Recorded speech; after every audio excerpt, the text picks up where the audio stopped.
Hello dear students, today we are coming for MCQ session for 10th class chapter 1. Okay, so this is from my side and we are having today MCQ session. Okay, तो हम क्या करेंगे, MCQ करेंगे। कुछ questions हमने कर लिए थे पार्ट फर्स्ट में, जो हमने पार्ट फर्स्ट किया था किसके लिए, 10th क्लास के लिए। ओके, मेरी बात ध्यान से सुनिए सारे 10th क्लास के स्टूडेंट्स जितने भी हैं, उनके लिए जो एग्ज़ाम पैटर्न है वो कैसा है, MCQ टाइप का, यानी मल्टीपल चॉइस क्वेश्चंस आएंगे आपके फर्स्ट सेमेस्टर में। ओके, सेकेंड का अभी हमें नहीं पता कि कैसे टाइप का हमारा एग्ज़ाम आएगा। ओके, तो starting your MCQ session we are going to hi hello. Okay, जैसे ये दोनों स्टूडेंट्स क्या कर रहे हैं, आपस में हाई हेलो कर रही हैं, तो जैसे भी हम स्टार्टिंग में मिले हैं तो अभी हम क्या करेंगे, हेलो, गुड मॉर्निंग, नमस्कार, सब कुछ हमारी तरफ से। ओके, अगर आप मेरे चैनल पे न्यू स्टूडेंट है, ओके, अगर आप मेरे चैनल पे न्यू स्टूडेंट हैं तो आप क्या करेंगे,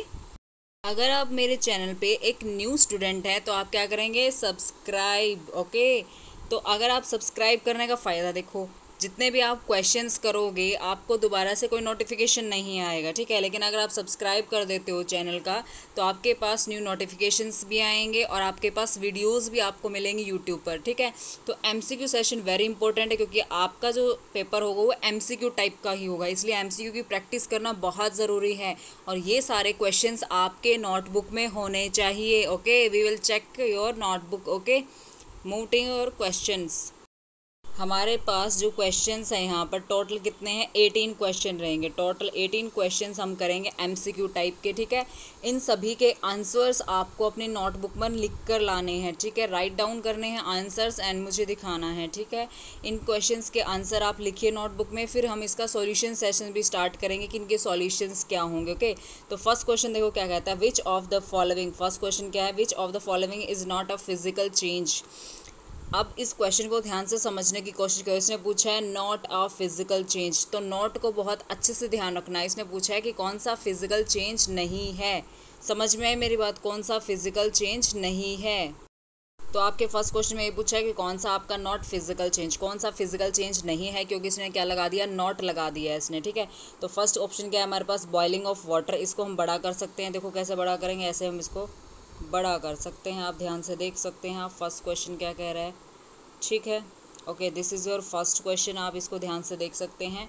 तो फर्स्ट क्वेश्चन आपका जो यहाँ पर बोल रहा है, आपको दिखाई दे रहा है, अच्छे से सभी को दिखाई दे रहा है, boiling of water to give vapour, first option. Second क्या है आपका, melting of ice to give water, dissociation of salt in water. Okay, next क्या है, कंबशन ऑफ LPG गैस। तो इनमें से आपका कौन सा फिजिकल चेंज नहीं है, दैट मीन्स फिजिकल चेंज नहीं है, इसका मतलब क्या पूछ रहा है, ये केमिकल चेंज की बात पूछ रहा है कि किसमें केमिकल चेंज हो रहा है।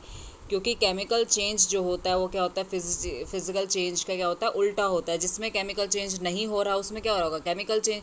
जिसमें फिजिकल चेंज नहीं हो रहा उसमें क्या हो रहा होगा, केमिकल चेंज हो रहा हो। तो आपको ऐसा ऑप्शन ढूंढना है जिसके अंदर केमिकल चेंज हो रहा है, क्योंकि फिजिकल चेंज तो ये पूछ ही नहीं रहा, नॉट पूछ रहा है, ठीक है। नेक्स्ट क्वेश्चन देखो, नेक्स्ट क्वेश्चन क्या बोल रहा है इसमें, नेक्स्ट क्वेश्चन ये बोल रहा है the following reaction is an example of, ammonia का ऑक्सीजन के साथ इसने रिएक्शन करवाया है। अमोनिया, ये आपकी NH3 क्या है, अमोनिया गैस है, ये आपकी क्या है, अमोनिया गैस का रिएक्शन कराया किसके साथ, ऑक्सीजन के साथ इसने रिएक्शन करवाया है, leads to formation of NO and water. तो इसमें क्या बोल रहा है कि कौन सा रिएक्शन हो रहा है, ये क्या हो रहा है आपका, कौन से टाइप का रिएक्शन हो रहा है। आप ध्यान से देखो, इसमें मैं आपको बता देती हूँ, हमने क्लास में भी क्वेश्चंस कर चुके हैं। डिस्प्लेसमेंट रिएक्शन है क्या, ये कम्बिनेशन है, रिडॉक्स है, न्यूट्रलाइजेशन रिएक्शन है। तो ये आपके कौन से रिएक्शंस है, पहली बात आपको ऑप्शंस डिलीट करने आना चाहिए। न्यूट्रलाइजेशन रिएक्शन हो नहीं सकता क्योंकि यहाँ पर कोई एसिड बेस्ड रिएक्शन नहीं है। रिडॉक्स रिएक्शन देखना है, रिडॉक्स रिएक्शन जब भी आपके ऑक्सीडेशन और रिडक्शन रिएक्शन दोनों होते हैं, जब भी ऑक्सीडेशन और रिडक्शन रिएक्शन क्या होते हैं आपके, दोनों एक साथ होते हैं, उस रिएक्शन को हम क्या बोलते हैं, रिडॉक्स रिएक्शन हम उसे कहते हैं, ठीक है। तो ये आपको देखना है, क्या ये कम्बिनेशन रिएक्शन है, क्या ये डिस्प्लेसमेंट रिएक्शन है। आप चारों ऑप्शंस को देख के इसका क्या करेंगे, आंसर इसका फाइंड आउट करेंगे और मुझे बताएंगे, ठीक है, नोटबुक में। नेक्स्ट क्वेश्चन देखो, which of the following statement, which of the following statement about the given reaction are correct, कौन सी स्टेटमेंट इनमें से करेक्ट है, यानी कौन सी जो चार ऑप्शन आपको दिए गए हैं इनमें से कौन सा आपका ऑप्शन सही है, कौन सा ऑप्शन करेक्ट है, वो आपसे पूछा जा रहा है इसमें। वो आपको यहाँ पर ध्यान से बताना है कि कौन सा ऑप्शन आपका क्या है, सही ऑप्शन है। क्या क्या है देखो, iron metal is getting oxide, ये आपका रिएक्शन हो रहा है, आयरन का आपने वाटर के साथ रिएक्शन कराया, आयरन से क्या बन रहा है, आयरन के साथ देखो ध्यान से, लेफ्ट में क्या है, अकेला आयरन है, और राइट साइड में क्या है आपके पास, आयरन के साथ ऑक्सीजन एटम्स लगी हुई हैं। इसका मतलब आयरन का क्या हुआ होगा, बेसिकली ऑक्सीडेशन तो हुआ ही होगा। तो चारों ऑप्शंस देख के आपको बताना है क्या हो रहा है। Water is reduced, water is acting as reducing agent, water is acting as oxidising agent. तो आपको ये सब देख कर बताने हैं। ऑक्सीडाइजिंग और रिड्यूसिंग एजेंट भी हम पढ़ चुके हैं। जो ऑक्सीडाइजिंग एजेंट होता है वो क्या करता है, रिडक्शन करता है। वो कौन सा रिएक्शन करता है, रिडक्शन रिएक्शन करता है। ये सब हम अपना पढ़ चुके हैं, तो आपको ऑप्शंस में क्रैक करना। थर्ड क्वेश्चन हो गया। फोर्थ क्वेश्चन देखो, which of the following is exothermic reaction, इनमें से कौन सा क्या आपका एक्सोथर्मिक रिएक्शन। एक्सोथर्मिक रिएक्शन कौन से होते हैं, एक्सोथर्मिक रिएक्शंस वही रिएक्शंस होते हैं जिसमें क्या होता है, आपकी हीट जो होती है उसका क्या होता है, हीट का लॉस होता है। जिस भी रिएक्शन में हीट बाहर आती है वो रिएक्शन आपका क्या होता है, एक्सोथर्मिक रिएक्शन होता है। इन चारों ऑप्शन में देखना है, reaction of water with quicklime, dilution of acid, evaporation of water, sublimation of camphor. तो इन चारों ऑप्शन में से आपको क्या देखना है कि इनमें से आपका कौन सा एक्सोथर्मिक रिएक्शन है, किस में हीट बाहर निकल रही है, वो आपका एक्सोथर्मिक रिएक्शन होगा। समझिए मेरी बात। चार ऑप्शन देखना, आपके दोनों ऑप्शन भी हो सकते हैं। देखो दो दो भी दिए हुए इसने, ठीक है। नेक्स्ट क्वेश्चन पढ़ो। देखो फिफ्थ क्वेश्चन क्या बोल रहा है, 3 बीकर्स हैं labelled ABC, each containing 25 ml of water were taken. A has, इसमें क्या बोला हुआ है कि जो आपके पास ए है उसमें क्या स्मॉल अमाउंट ऑफ NaOH है, anhydrous copper sulphate solution and NaCl were added to the beakers. Beakers में हमने 3 चीज़ डाली, हमारे पास क्या है, 3 बीकर हमारे पास है। कितने बीकर हमारे पास, 3 बीकर है। दूसरा कलर लेते हैं, हमारे पास क्या है, 3 बीकर हमारे पास हैं, ABC। ये हमारे पास क्या है, 3 बीकर हमारे पास, ये ऑप्शन में बोल रहा है 3 बीकर्स हैं जिसकी लेबलिंग क्या है, ABC हमारे पास है। फर्स्ट में क्या है हमारे पास NaOH, सेकंड में हमारे पास क्या है कॉपर सल्फेट, और थर्ड में हमारे पास क्या है NaCl। थर्ड में हमारे पास NaCl। 3 बीकर के अंदर ये चीज़ें रखी हुई हैं, ठीक है। It was observe that there was an increase in temperature of the solution content in beaker. पहले 2 बीकर्स जो हैं उनका टेम्परेचर बढ़ जाता है। Whereas in case of C the temperature of solution falls. Which of the following statement is correct. कौन सी statement इनमें से करेक्ट है। और सभी में क्या है, सभी में वाटर भी है, सभी में क्या है, वाटर भी है, सभी में क्या है, वाटर भी है, सभी में क्या है, वाटर भी है। अब आपको ये देखना है कि इनके बीच में ऐसा क्या रिएक्शन हुआ है जिसकी वजह से फर्स्ट 2 बीकर्स में क्या हो रहा है, टेम्परेचर राइज हो रहा है।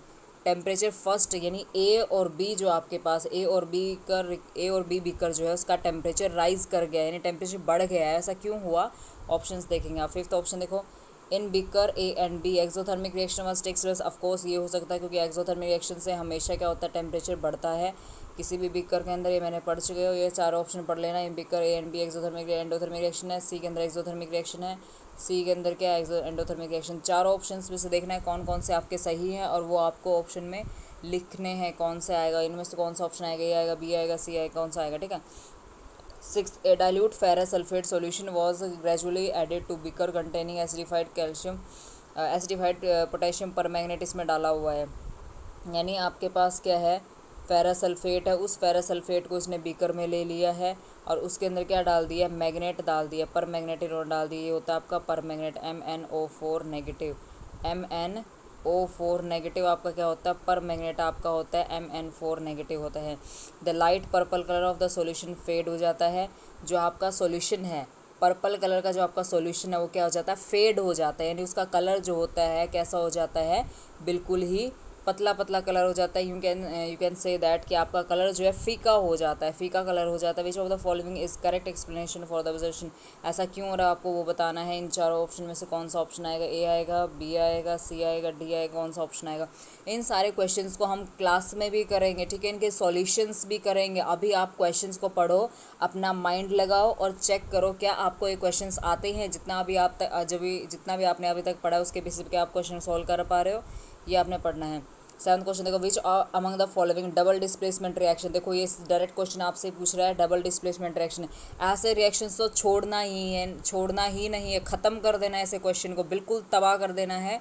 ऐसे क्वेश्चन को बिल्कुल नहीं छोड़ना है जो आपके डायरेक्ट क्वेश्चंस होते हैं। अब इसको डबल डिस्प्लेसमेंट रिएक्शन, इसमें तो कोई पंगा ही नहीं है, आपको डायरेक्ट पता होना चाहिए डबल डिस्प्लेसमेंट रिएक्शन होती क्या है। अगर आपको पता है तो कोई दिक्कत वाली बात नहीं, आप डायरेक्ट आंसर कर दोगे। ABC में से कौन कौन से आपके डिस्प्लेसमेंट रिएक्शन है जिसमें 2 एटम्स एक दूसरे को क्या कर रहे होंगे, डिस्प्लेस कर रहे होंगे, वो होती है आपकी डबल डिस्प्लेसमेंट रिएक्शन।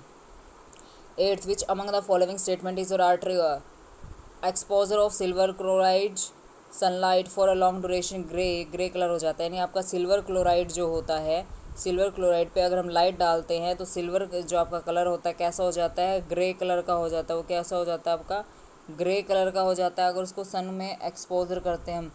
ऐसा क्यों होता है, ये आपसे क्वेश्चन में पूछ रहा है कि बार बार उसको सनलाइट में रखने से उसका कलर चेंज होता है। Formation of silver by decomposition of silver chloride, sublimation of silver, decomposition of chlorine gas from silver chloride and oxidation of silver chloride. इनमें से कौन सा ऑप्शन आएगा ये आपको बताना है। Okay, move to your next question. Ninth question देखो, नाइन्थ क्वेश्चन क्या बोल रहा है, सोडियम ऑक्साइड जो हमारे पास है, sodium calcium oxide reacts vigorously with water to form calcium hydroxide. Calcium oxide जो है, कैल्शियम ऑक्साइड ने क्या किया, वाटर के साथ रिएक्शन किया, वाटर के साथ रिएक्शन करके किस चीज़ की फॉर्मेशन की, इसने कैल्शियम हाइड्रोक्साइड की फॉर्मेशन की। मैं यहाँ पर रिएक्शन लिख रही हूँ, सबकी नोटबुक में भी रिएक्शन होना चाहिए। तो कैल्शियम है आपके पास, कैल्शियम ऑक्साइड का हम क्या करवा रहे हैं, रिएक्शन करवा रहे हैं। किसका रिएक्शन करा रहे हैं, कैल्शियम ऑक्साइड का, और वाटर का हम रिएक्शन करा रहे हैं, leads to formation of calcium hydroxide की फॉर्मेशन, और ये हमारा 2 है। ठीक है, तो कैल्शियम हाइड्रोक्साइड की formation, this process is called slaking of lime. Slaked lime बनता है, ये आपका क्या बनता है, स्लेक्ड लाइम, यानी जो आपका यहाँ पर कैल्शियम हाइड्रोक्साइड की फॉर्मेशन हुई है, कैल्शियम हाइड्रोक्साइड को हम क्या बोलते हैं, स्लेक्ड लाइम उसे हम कहते हैं, उसे हम क्या बोलते हैं, स्लेक्ड लाइम उसे कहा जाता है। विच अमंग द फॉलोइंग जो होता है, in which water to form its solution called lime water. जब वाटर के साथ रिएक्शन होता है तो उसमें क्या होता है, लाइम वाटर की फॉर्मेशन होती है। ठीक है, विच among the following is true, इनमें से ट्रू स्टेटमेंट कौन सी आपकी, ये क्वेश्चन आपसे पूछ रहा है। आप देखो ध्यान से, it is an endothermic reaction है, exothermic reaction, pH of the solution will be more than 7 हो जाती है, pH of the resulting solution will be less than 7 हो जाती है। तो पीएच कितनी रहेगी, that is your the question. Okay, 4 option choose करने हैं, आंसर कौन सा आएगा। 10th क्वेश्चन देखो, बेरियम क्लोराइड का हम रिएक्शन करवाते हैं विद अमोनियम सल्फेट के साथ कराते हैं, तो बेरियम सल्फेट की फॉर्मेशन होती है एंड अमोनियम क्लोराइड की फॉर्मेशन होती है। तो ये कौन सा रिएक्शन है, ये तो बिल्कुल डायरेक्ट सबको पता होना चाहिए। जस्ट आपको ये बस 2 सॉल्ट दिए, जब भी आपको 2 सॉल्ट दिए जाते हैं, बेरियम क्लोराइड आपको प्रोवाइड किया गया है। ठीक है, साथ में आपको क्या दिया है, अमोनियम सल्फेट आपको प्रोवाइड किया है। तो इसमें किस चीज़ की फॉर्मेशन, ये आपका बेरियम क्लोराइड है, ये आपका अमोनियम सल्फेट है। किस चीज़ की फॉर्मेशन हो रही है, देखो ध्यान से, अमोनियम क्लोराइड की फॉर्मेशन हो गई है। अमोनियम के साथ क्या लग गया, क्लोरीन, यानी ये क्लोरीन इसके पास चला गया और सल्फेट इसका यहाँ चला गया। तो यहाँ पर क्या बन गया आपका, बेरियम सल्फेट यहाँ पर बन गया है। तो यहाँ पर क्या बन गया आपका, बेरियम सल्फेट की यहाँ पर फॉर्मेशन हो गई, आपका 4 है बेरियम सल्फेट की फॉर्मेशन। तो ये तो सिंपल सी बात, डायरेक्ट आपको दिखाई देना चाहिए कौन सा टाइप का ही रिएक्शन है। देखो ध्यान से, डिस्प्लेसमेंट है क्या, प्रेसिपिटेशन है, कम्बिनेशन है, डबल डिस्प्लेसमेंट, तो कौन सा रिएक्शन है। जब भी आपके 2 साल्ट आपस में रिप्लेसमेंट रिएक्शन करते हैं तो उसको हम क्या बोलते हैं, डबल डिस्प्लेसमेंट रिएक्शन बोलते हैं। Okay, you should remember that. Next question देखो हमारे पास, the electrolysis of water is a decomposition reaction, the mole ratio of hydrogen and oxygen gas is liberated during electrolysis of water। ये question थोड़ा tricky है, आए तो कर लेना, लेकिन मैं करवाऊंगी इसको क्लास में। ठीक है, क्या बोला है, electrolysis of water is a decomposition reaction, the mole ratio of hydrogen and oxygen gas is liberated during hydro electrolysis of water. Electrolysis of water जब होता है तो उस टाइम पे जो आपकी ऑक्सीजन होती है, ऑक्सीजन और जो आपकी हाइड्रोजन होती है, ऑक्सीजन और हाइड्रोजन गैस जो होती है वो कितने रेशियो में होती है, यानी आप इसके कितने मोल्स लेते हैं और हाइड्रोजन के कितने मोल्स लेते हैं। क्वेश्चन ये है आपके पास। ठीक है, क्वेश्चन समझ में आ गया सबको कि इसके कितने नंबर ऑफ मोल्स लेते हैं, इस ऑक्सीजन के कितने अमाउंट लेते हैं और हाइड्रोजन के आप कितने अमाउंट लेते हैं। ठीक है, क्वेश्चन ये है आपके पास। ठीक है, which of the following, 12th question, which of the following is endothermic reaction, यानी कौन सा ऐसा रिएक्शन है जिसके अंदर हीट का एब्जॉर्प्शन होता है, वो कौन सी रिएक्शन है, एंडोथर्मिक रिएक्शन होती हैं। तो एंडोथर्मिक रिएक्शन आपसे पूछा गया है, डाइल्यूशन ऑफ सल्फ्यूरिक एसिड है क्या, सब्लिमेशन है, कंडेंसेशन ऑफ वाटर वेपर से, इवेपोरेशन में से कौन से या 4 ऑप्शन में से आपका आंसर आएगा। ठीक है, 13 क्वेश्चन को पढ़ो। In the double displacement reaction between aqueous potassium iodide आपके पास है, एक्वस लेड नाइट्रेट है, येलो प्रेसिपिटेट आपके पास बनती हैं, is found while performing the activity if lead nitrate is not available, which of the following can replace the lead nitrate. तो कौन सा लेड नाइट्रेट को रिप्लेस कर सकता है, उसकी जगह हम कौन सा यूज़ करें, दैट इज़ द पॉइंट है कि कौन सा हम यूज़ करें जो इसको रिप्लेस कर सकता है, किसको, लेड नाइट्रेट को। ओके, ऑप्शन देखो हमारे पास क्या है।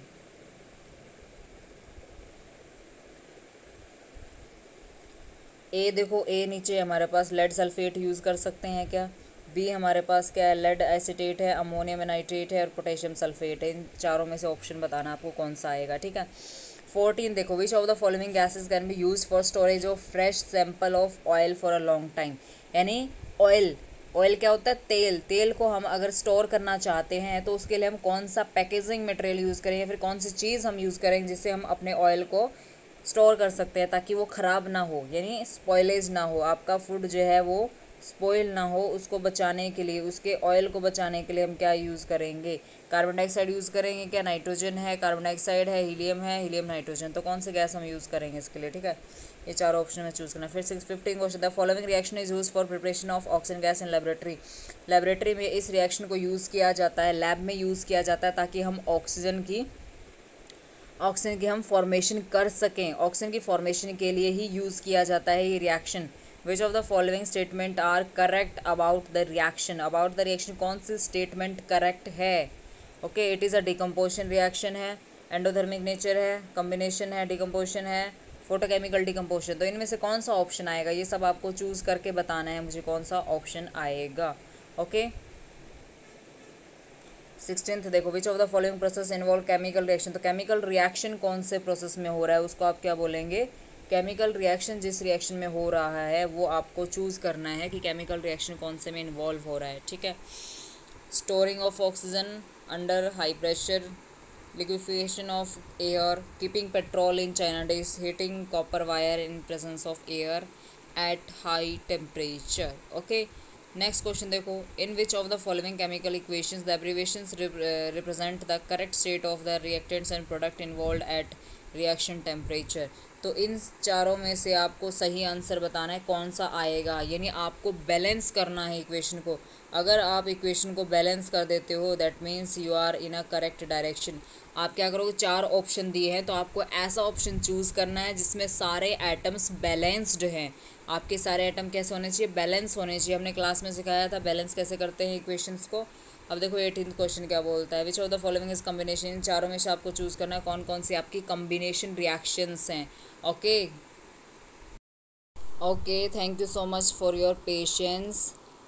ओके, तो अभी एक बात मेरी ध्यान से सुनो, आप 9th क्लास के स्टूडेंट हो, आप 9th क्लास के स्टूडेंट हो, 10th के हो, 11th के हो, 12th के हो, बीएससी के हो, एमएससी के हो, या फिर आप किसी भी कॉम्पिटिटिव एग्ज़ाम की तैयारी कर रहे हो, नीट की तैयारी कर रहे हो आप, ठीक है, जेई की तैयारी कर रहे हो, इतने सारे तो मैंने नाम लिख दिए यहाँ पे, ठीक है, गेट की तैयारी कर रहे हो, ऑफ कोर्स गेट कई बार क्वालिफाई है हमारा, ठीक है, क्लास हम कॉलेज में असिस्टेंट प्रोफेसर भी रहे हैं, ठीक है। तो आप किसी भी क्लास के स्टूडेंट हो, मेरे चैनल को ज़्यादा से ज़्यादा शेयर कीजिए ताकि बाकी स्टूडेंट्स को भी इस चीज़ का फ़ायदा हो सके, ये लेक्चर सबको मिल सके। ओके, कोशिश कीजिए आप सारे फ्रेंड्स को शेयर करें क्योंकि एमसीक्यू जो है कहीं पर शायद अवेलेबल नहीं है अभी, तो आपके एग्जामिनेशन पैटर्न के अकॉर्डिंग हम चल रहे हैं। सारे एमसीक्यू सेशन जो चलेंगे वो सबको शेयर कीजिए और सब्सक्राइब कीजिए if you are new on my channel. Thank you so much for your patience and okay, bye bye.